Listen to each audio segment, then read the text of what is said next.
and I thought, let's do something absolutely outrageous. and at the time, it felt like a really brilliant idea in terms of setting a challenge for myself.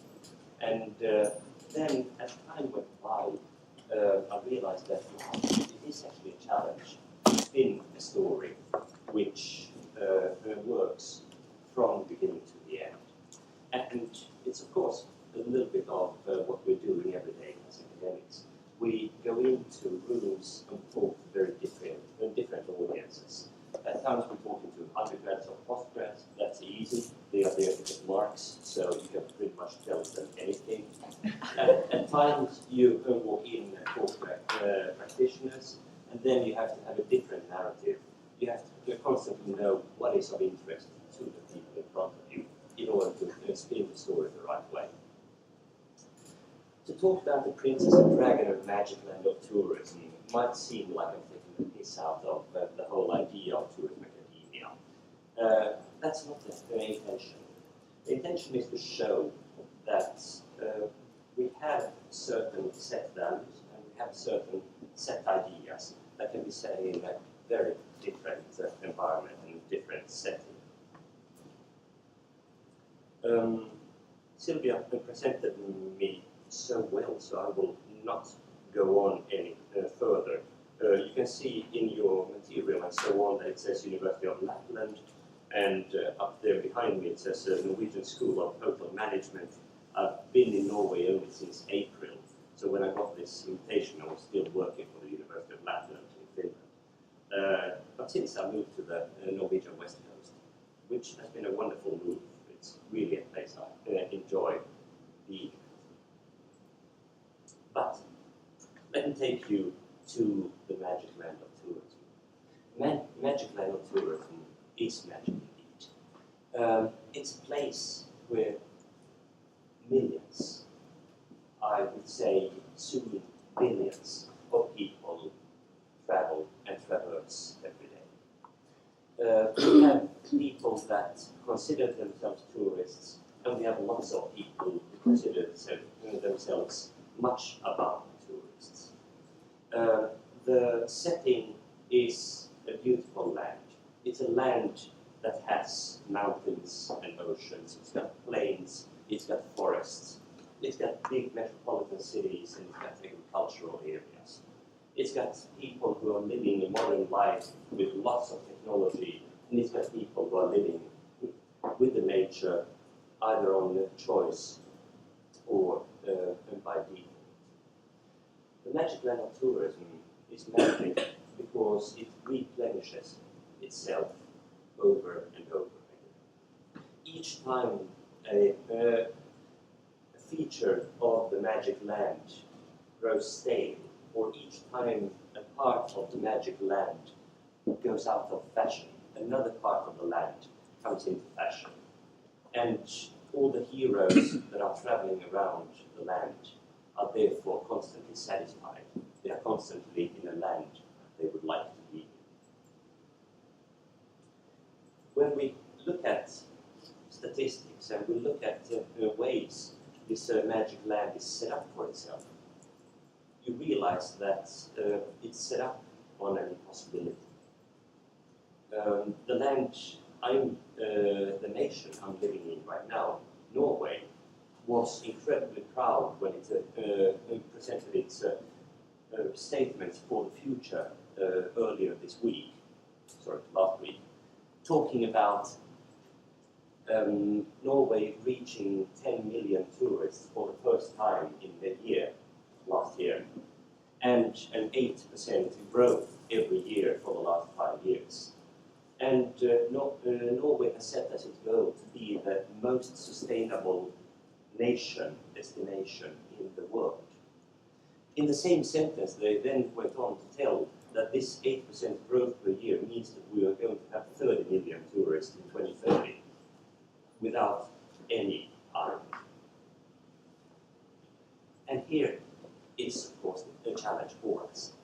The moment when we are setting these goals, the moment when we're talking about all these beautiful words, such as sustainability and responsibility and so on, and we are at the same time talking about what we will be in the future, we are telling a lie.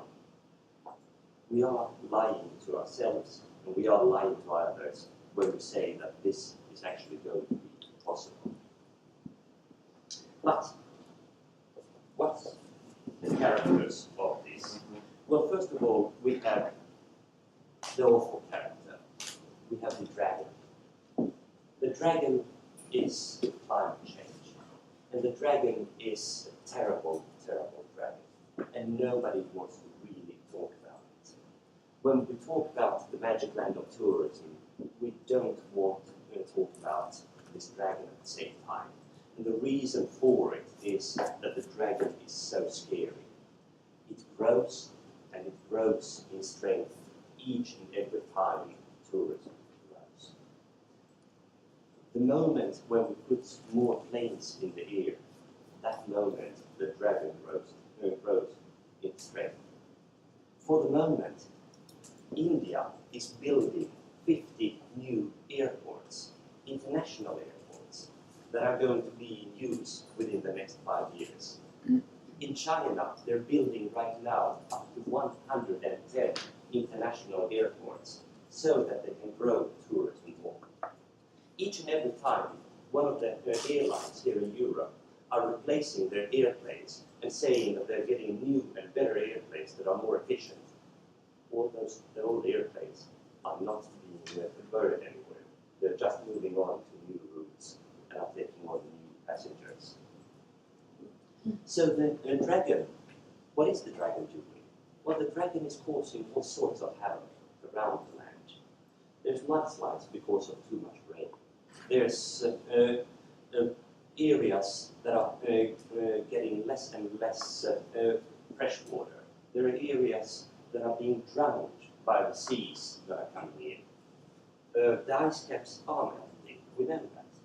The glaciers are melting, we know that. And each and every time this is happening, the oceans are rising higher. And each and every time when we are going to a new uncharted destination and we are setting it up as a tourism destination, we are part of making the dragon also stronger.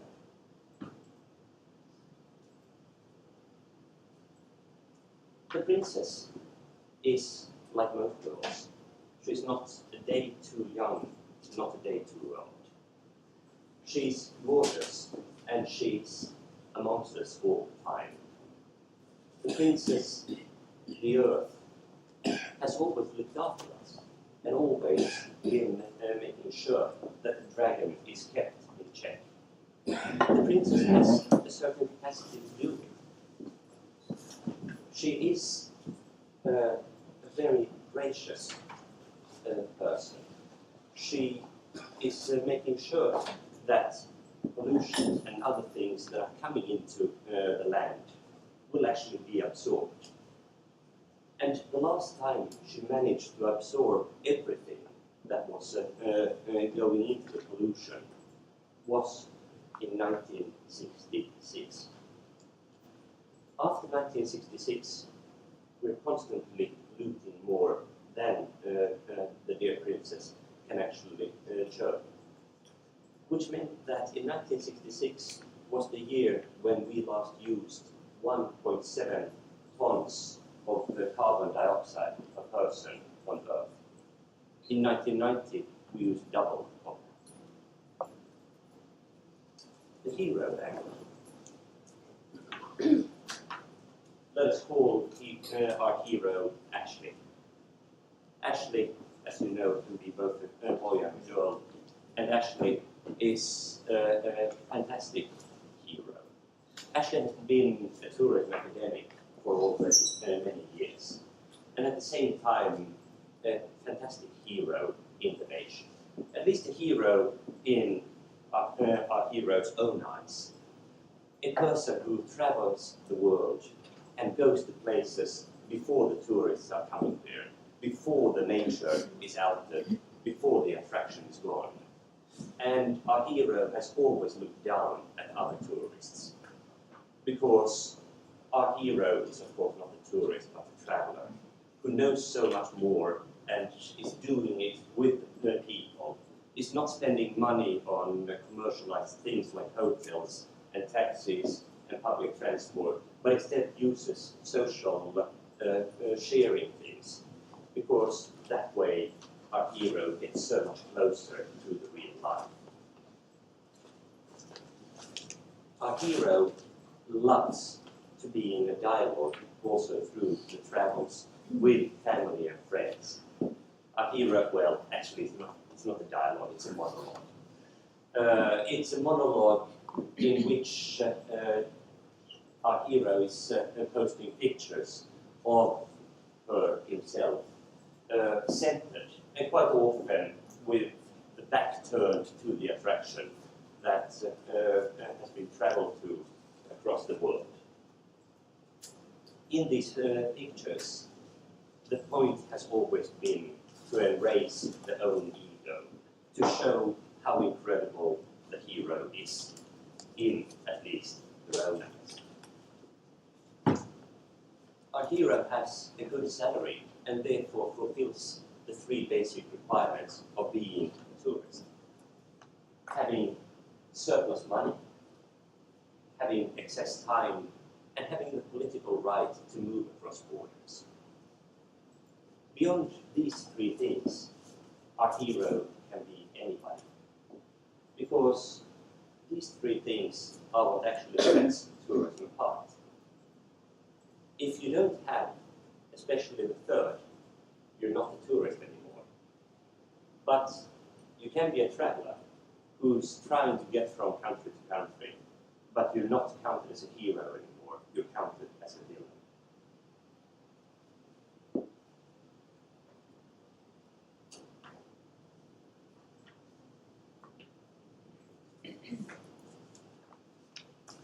One morning, Ashley wakes up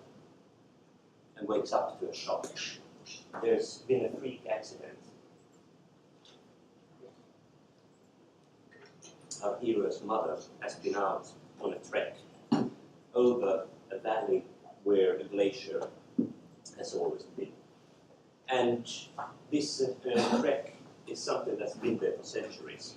The glacier has at some stages grown, at some stages shrunk. But it's always been there, in the valley between the two villages. And it's always been self-evident that you can traverse this. In this freak accident, almost kilometer-long stretch of the glacier carved off and cracked away from the place. And our hero's mother and two friends who were walking on it were swallowed up in the crevices where the glacier opened up.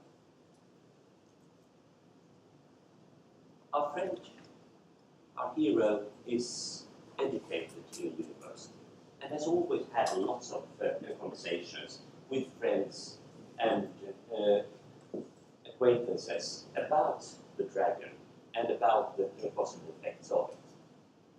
But as for most of us, if we don't have a tangible touch with something that is evil, we will never believe it ourselves. We need to see it with our own eyes before we actually believe it. We need to touch it and feel it in our hearts and in our minds before it actually sinks in.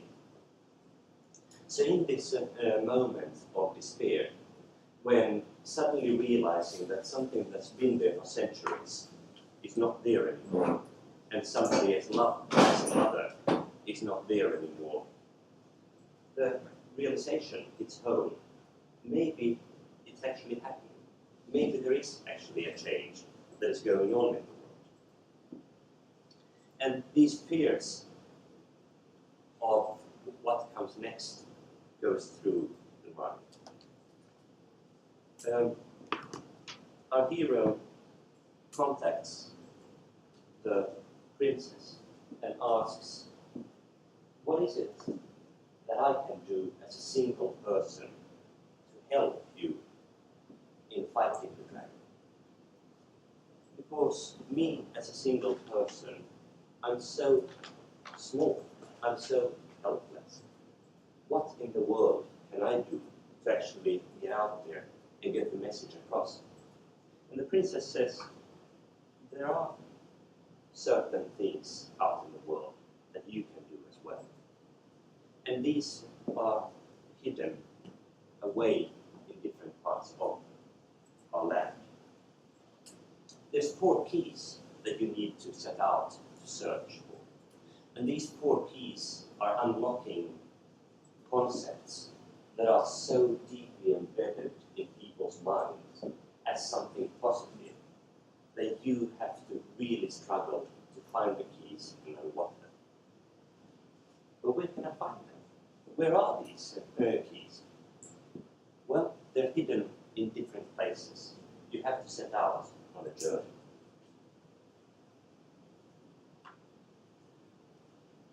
The keys are also just a first step.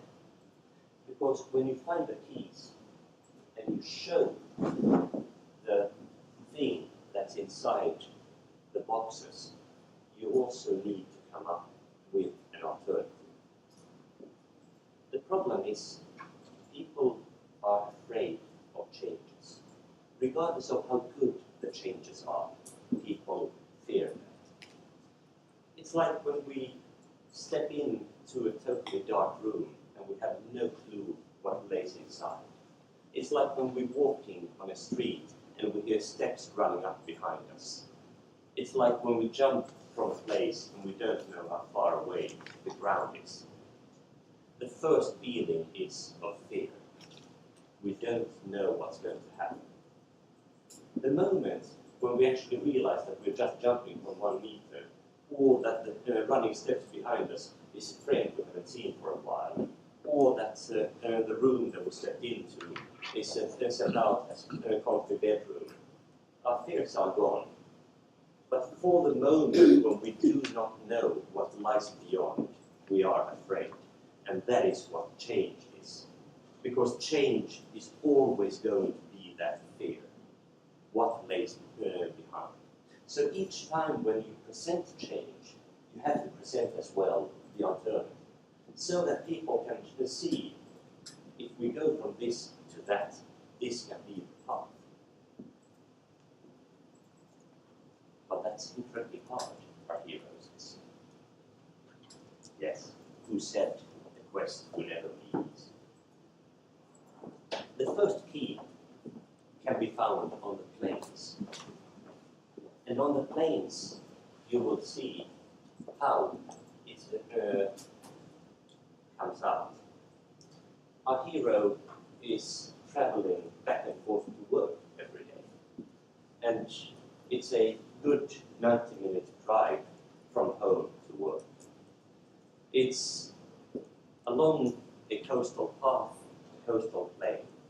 And a few years back, a bypass was built around this coastal plain. And it means that about half an hour, at times even 45 minutes, of the trip to work has been cut away when our hero is traveling back and forth every day. The bypass is quite fantastic. It lies in bushlands, in plains that nobody really cared about. It's a few kilometers away from the old road. One day, a mudslide has come down over the new bypass road, and our hero is forced to go back to drive through the towns that actually used to love to hate. It was a terrible road, the old road.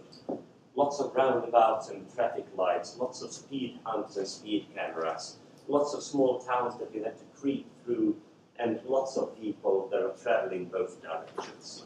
However, there was life in those towns. There was lots of people living there. But because of the lobbying from the people in the town where our hero lived and worked, in order to get faster between the places, and also the lobbying from the people in the towns who wanted to have all the heavy traffic off their roads, they decided that they're going to build this. And now, when our hero is driving through the town and suddenly sees that there's not been one tip of paint spent on any of the houses since the bypass.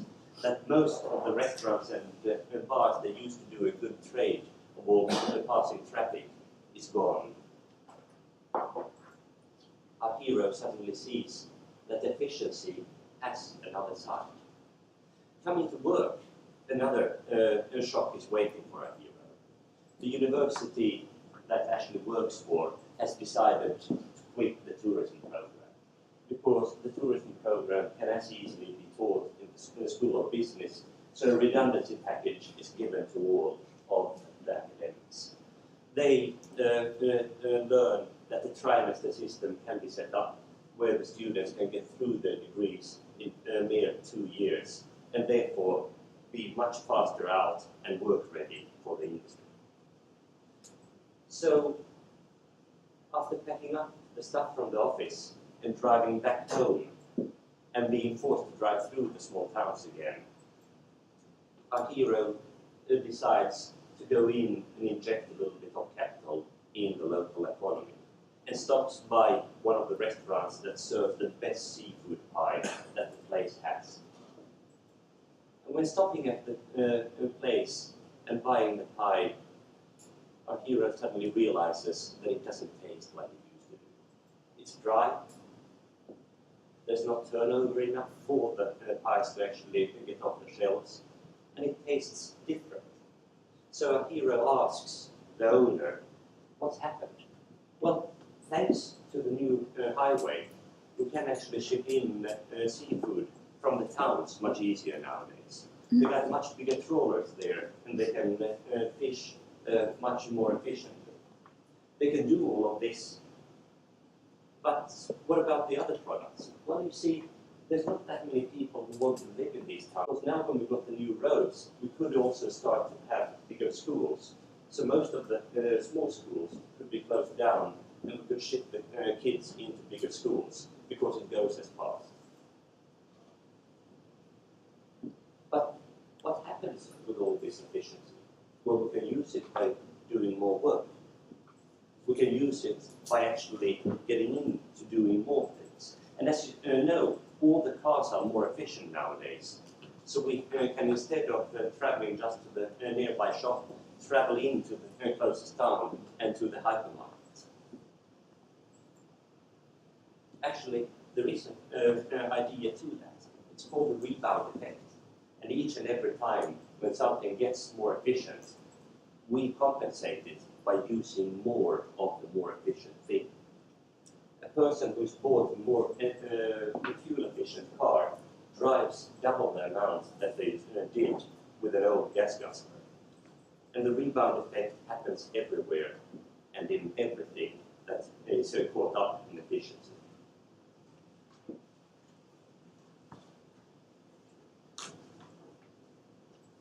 From the plane, our hero travels to the ocean. And the princess says, look at the ocean and look at how it never ends. It's also the key of unlimited growth. Because unlimited growth is the next concept that you need to look into. But what about unlimited growth? What's about it? It's a good thing. Well, a friend who is one of these do-gooders, who knows all the things about nature, says, look at your own travel behavior. You travel always, and you love to travel and take a cheap flight. The cheapest flights are quite often the ones that are doing a couple of stops. How much is this consuming in CO2? And our hero says, you talked about CO2 before, but I really don't understand it. You talked about something from 1966, but what in the world does that have to do with us today? And the friend explains, well, the same 1.7 tons of CO2 that was consumed in 1966, by 1990 we used double of that on average on Earth, 3.4 tons. Nowadays, in Sweden, they use approximately 7 tons of CO2 per person. In Denmark, 9.5 tons. In Finland and Norway, 13 tons of CO2. In USA and Australia, close to 17 tons of CO2 per person per day. We have, of course, countries that are using much, much less. If you take big countries like Nigeria or India, they're only using 0.4 tons of CO2 per year. Okay, yeah, that's all interesting, but how is that relevant to me? I mean, how much am I producing CO2 and how do I produce CO2, our hero asks. Well, just about anything produces CO2.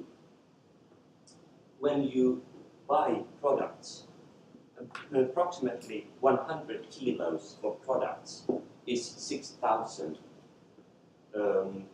kilowatt hours of energy, which is 1.7 tons of CO2. If you buy electronic products, it's as little as 20 kilos of new products. If it's clothes, it's around 150 kilos. Alternatively, 6,000 kilometers of driving a car or 2,500 kilometers of driving in a city a car is also 6,000 kilowatt hours of energy. Eating 90 kilos of meat is the same, or drinking 140 liters of milk is the same kilowatt hours. You can do an easy little check. Go and calculate your own energy consumption and see how much you're consuming per day. And our hero went and looked into it and fed in the different numbers of what they were doing and realized that with the flights to different conferences and different holidays, it was about 25 tons of CO2 that was produced each and every year. But what's the alternative to growth then? Can you just stop growing? Is that actually an alternative? The princess asked our hero to go on and look at the next key and find a way to unlock the one that's called development. Because development is so positive.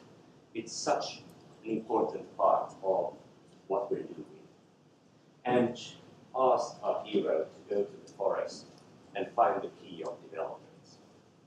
Our hero loves to actually do good things, so decided to take up a volunteerism position in the forest and go and live with a village of people who have lived subsistence life so far.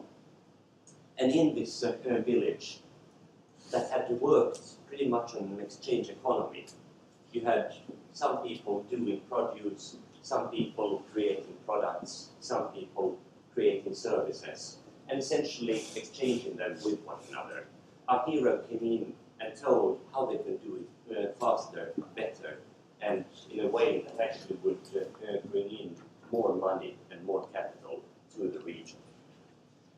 The volunteerists came in and said, well, by actually building extra small huts in your village, you can then accommodate people each and every night, not only the nights when the village is empty of people. And by having different things that actually create this region, you can also develop it more. The government had a long time looked at the forest as a place of fantastic resources. The timber was once thing, but the fungi growing there and all the different plants and insects that had been the remedies for years and years could be medicines. And all of this could be developed if only the people wanted to take up the development task. So tourism had always seemed like the green alternative, where you didn't have to dig away anything, you didn't have to cut away anything. and instead just live there happily with others. They could also drill into the ground because there was lots of shale oil in the, under the chalk ground. But all of these were irrelevant for the people in the village. An elder in the village said, "Have you ever thought of the word development, where it actually comes from?" Well, to develop, yes. And what does develop mean? Well, if you think of it, D means that you're undoing something. And développer is the old French for wrapping. So when you develop, unwrapping something, you're unfolding something. It's the opposite to an envelope. An envelope is protecting it. It's rolling it up. So essentially, development is the opposite to protection. You always unravel and therefore unprotect something when you develop it. And they loved the idea and thought that it was, of course, quite silly that that word is used so. But the meaning of develop has throughout our times been put in a positive connotation. When we get more of something, then we develop it. When we have progress, then it's a development. One alternative that they used in the forest was a concept that they called sumak causai. And sumak causai, or in Spanish, buen vivir, is a concept of how to actually live together with the nation. It's based on cosmovision. Cosmovision, where you actually look at the whole planet and the whole human race, but not as individuals, but as parts of a society, parts of an ecology. Sumak causai is used in countries, and it is an alternative to development. Because by bringing that in, you can actually think of how to create something that is common good. All the ideas of sustainable development is sugarcoating what is really going on. It is not bringing anything that is stronger. But sumak causai is not an easy answer. It's a guiding principle.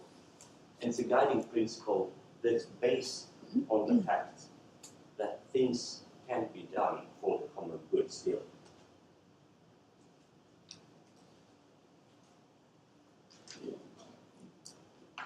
The final key, the princess told our hero, is in the mountains.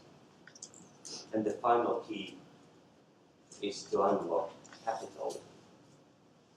Because capital is very often what stands behind it. The whole idea of capital, to own something, to sell something, to keep something, to buy something, is so ingrained in our minds that we're not any longer thinking of how to actually unlock this. We presume that we are consumers throughout and in our lives. But how do you unlock capital from its so strong place in our reality? Well, the dragon is doing terrible havoc in regions. And when our hero was looking at news and seeing, for instance, a coastal community that was washed away by a hurricane, and there was an economist on the news the following day telling that this is fantastic because the GNP will grow by 0.5% the following year because of all the economical activity that is going to happen. You do know that GNP grows each time a catastrophe happens. After the blowout of the oil rig in the Mexican Gulf, the GNP rose by a full percent for the following 3 years in the area, just because of the cleanup and trying to get the ecology back to its state. After Fukushima earthquake, Japan's economy has never looked as good because there's so much that needs to be rebuilt, people that needs to be resettled. So GNP is an incredibly easy way of measuring what happiness it ain't. GNP is measuring economic activity and nothing beyond that. But what is the alternative to GNP then? Well, we could, of course, do like in the mountains and measure GNH, the Gross National Happiness Index, which is measured, for instance, in Bhutan. And it's quite easy. You do just go in and look at the survey of GNH, of what the things are that you can measure instead of measuring the economic activity. The GNH measures, for instance, how social people are. It measures how many connections a person has, how many friends, and how big the family group is. It measures spirituality. It measures how often people have gone for prayers and how often they have gone for meditation. It measures, of course, how happy people consider themselves to be and how happy they believe they would like to be in their lives. Yeah. But who cares about stuff like this? It's unwashed hippies that are thinking about stuff like this. You can't do this for real. But you can. GNH is actually not that hard to measure. And it's beautifully laid out in many different languages on Bhutan's home pages how to do GNH. And our hero thought, well, why didn't I ever try to tell this to my students? How we could calculate the GNH of the villages in the region where we lived. GNH doesn't lead to happiness per se. But happiness is never a destination. Happiness is always a journey. And it's actually by focusing on the things that leads to happiness, you reach happiness. So by knowing the things that can lead there, you can actually focus on them. And that's so different to focusing on GNP. Coming home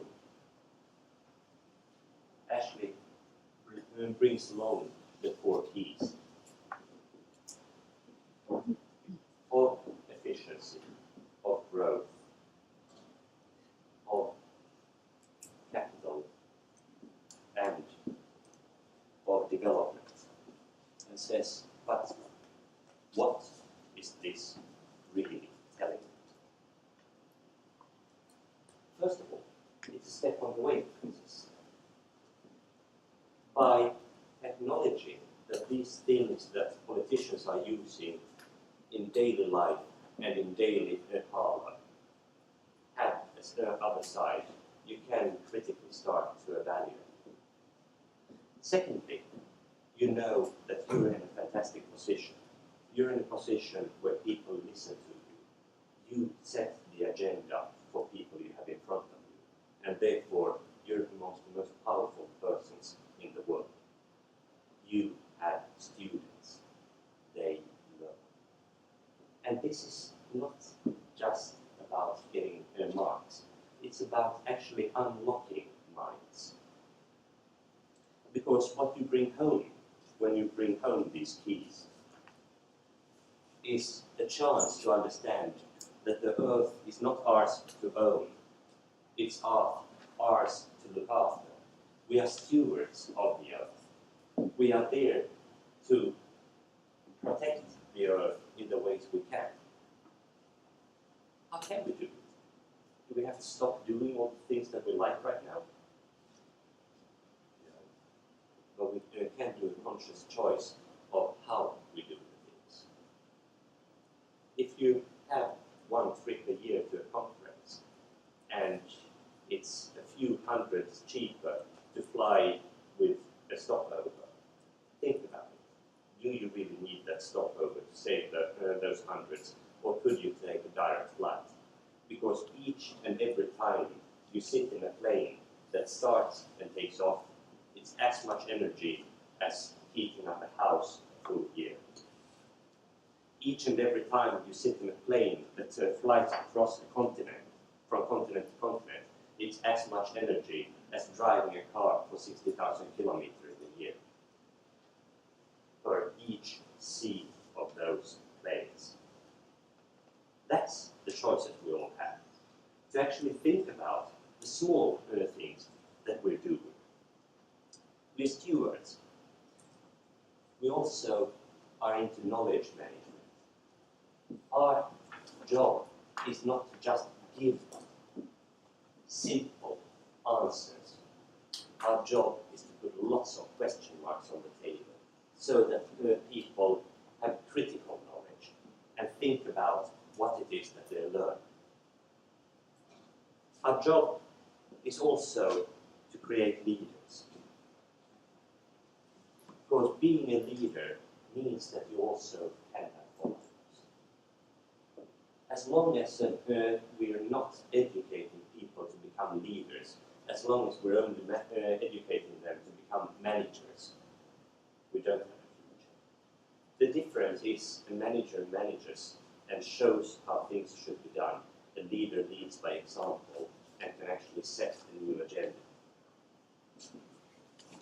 But it has to be reflexive leaders. It has to be leaders who actually think about what they're doing. There has to be an ethics and a transparency in the education that we're doing. By actually putting the cards on the table when we start, we can explain what it is that we're aiming for.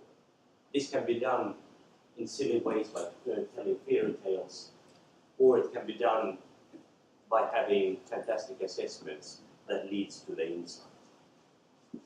But it needs to be transparent also that we're aiming for an ethical education. And there needs to be mutuality.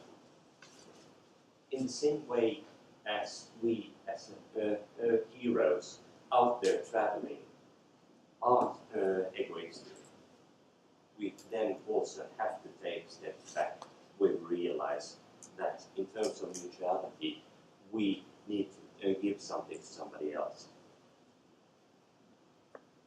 Do we then have to go back and live in a cave? No, we don't. We can do heaps of things in our own lives. We can do conscious choices about how we heat our houses, how we get to and from work, and how we are bringing this in to our daily lives through the research we're doing and through the education. Because it's by actually changing the minds of more than one that we're changing the world.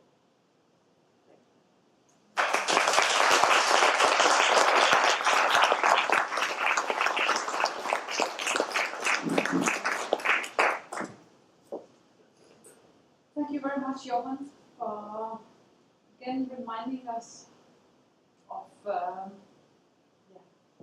brutal realities, but also a hopeful story of that each and every one of us can do something.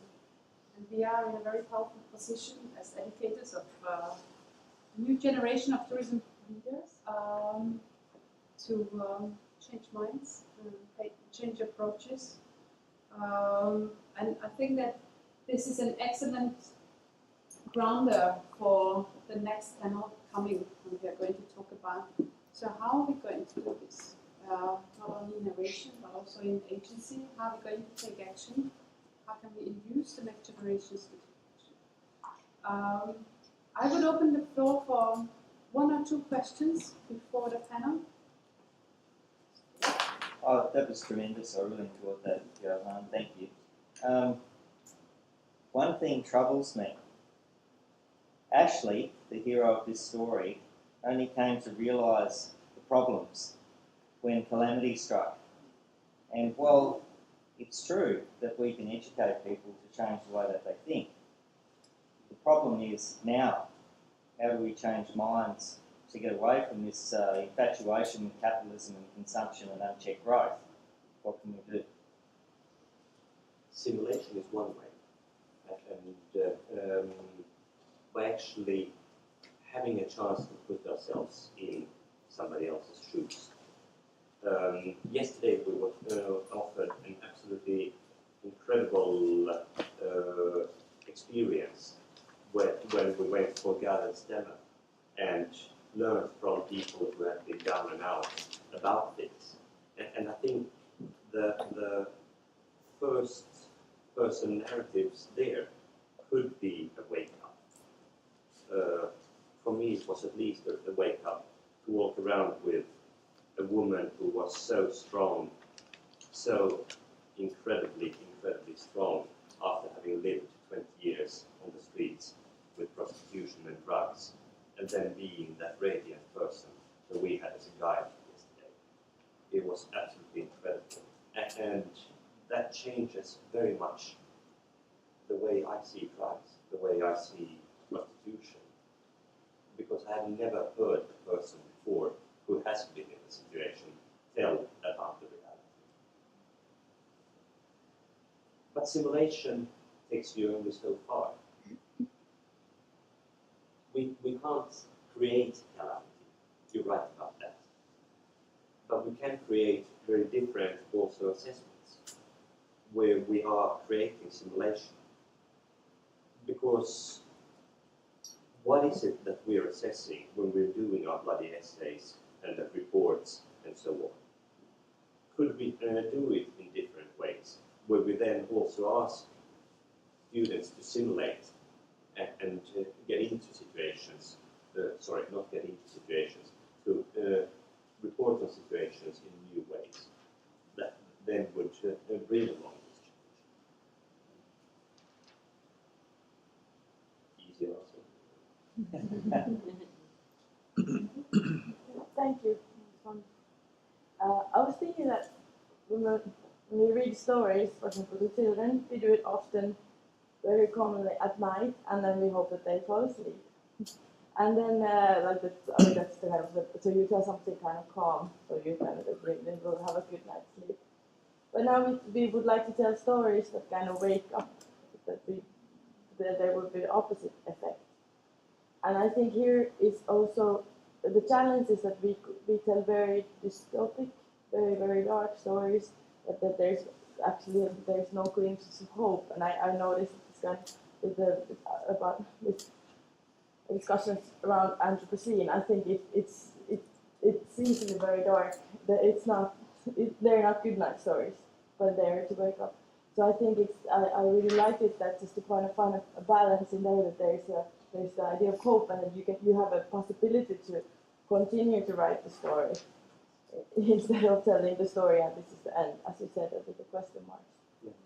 The utopia that is out there is actually not impossible to do. I mean, there's so many things that are done so well already now. Solar energy is in my mind something that is going to explode, and it's so fantastic what it can do. Living in Australia, I put solar panels on the roof of my house and was constantly thinking, well, this works in Australia. And then moving to Norway, I suddenly realized that we actually got more hours of sun in Norway than in Australia because of the longer days. So, yes, you can have it there, and hopefully people actually start to stop thinking about just a payback time, and instead think of each and every time the sun is out, everything in this house is running on it. Because it's so simple. By having a house or an apartment, you can create your own energy. You don't have to buy energy from elsewhere. Spending more money on getting to work with a good bike or an electric bike, or these things that are in our reach. That's the utopia I hope for. And I'm absolutely crazy about rubbish. I love recycling because I think it's so magic. And it's something that I then bring along to the poor students that live in the student housing I live right now, and having recycle there, because it's so simple. It's so simple. Composting, worm farms. They sound petty and they sound pathetic, but they are all steps towards the utopia.